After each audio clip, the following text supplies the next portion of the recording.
and welcome back to my YouTube channel. Today I'll be giving you tips on what to do before your wedding trial for hair and makeup and during the trial. Let's get started. Tip number 1. It is time to book your trial. Now, what is the best time to book your trial? When you book your makeup and hair trial, it is good to book your trial closest to your wedding date, no earlier than 4 weeks before your wedding. The reason for that is your skin will look closer to what it's going to be on your wedding day.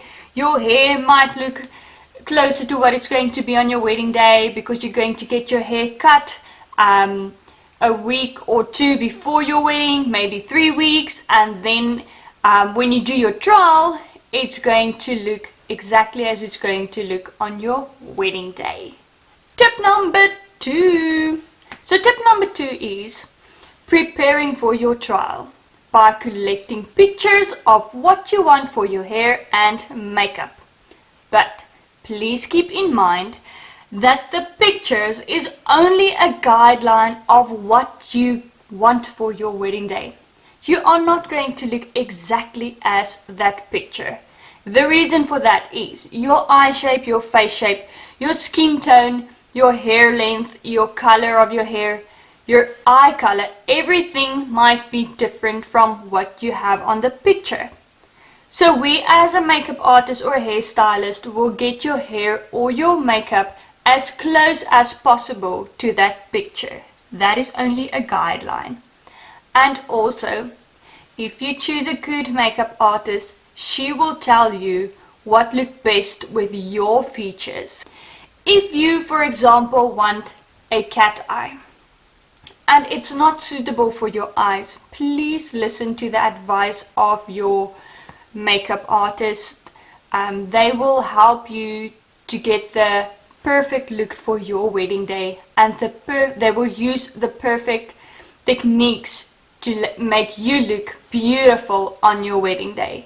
So make sure you book a great makeup artist or a hairstylist. So how do I do that? You go on their website or their Facebook page and you scroll through their profile, see their work, and also go to the about. And then you can see what that person is like and if you will be compatible for each other. That is just a side tip. Tip number 3. So tip number 3 is short and sweet. When you go to your trial, make sure you arrive on time and that you arrive without any makeup on and clean hair. That is very important. Clean hair and no makeup. The day of your trial has arrived and you are now walking into the studio or you are at your home and your makeup or hair artist is there. It is very important. So this is tip number 4. So it is very important that you tell your makeup artist or your hairstylist what you like and what you don't like.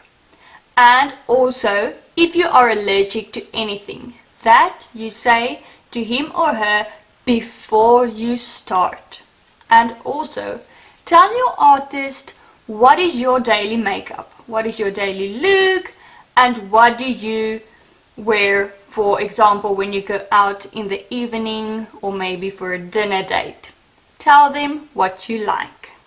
Tip number 5 is very simple. Please inform your makeup artist that if you are going to spray tan after your trial or maybe sunbed or tan can or anything like that, so that she can adjust your foundation for your wedding day. As simple as that. Just tell them if you're going to tan. So tip number 6. It is extremely important.